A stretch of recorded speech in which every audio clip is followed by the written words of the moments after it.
আজ আমি চিংড়ির মালাইকারি তৈরি করার জন্য এখানে আমি মিডিয়াম সাইজের 250 চিংড়ি মাছ নিয়ে খোসা ছাড়িয়ে লবণ হলুদ মাখিয়ে নিলাম। এবার আমি একটি প্যানে সরষের তেল গরম করে মাছগুলোকে ভেজে তুলে নেব। নারকেলের দুধ তৈরি করার জন্য আমি অল্প পরিমাণ নারকেল কেটে নিয়ে মিক্সিতে পেস্ট করে নেব।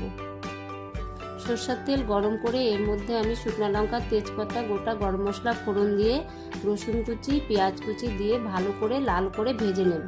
এর মধ্যে এবার আদা বাটা, জিরে বাটা, লঙ্কার গুঁড়ো, স্বাদ মতন লবণ, হলুদ গুঁড়ো, সামান্য জল দিয়ে একটু টমেটো সস দিয়ে আমি মশলাটাকে কষিয়ে নেব। আর এর মধ্যে আমি চিংড়ি মাছগুলো দিয়ে মশলার সাথে ভালো করে কষিয়ে নেব। নারকেলের দুধ দিয়ে ভালো করে নেড়ে নিয়ে এর মধ্যে কয়েকটি কাঁচা লঙ্কা চেরা আর সামান্য চিনি দিয়ে 2 মিনিটের জন্য ঢেকে রাখব।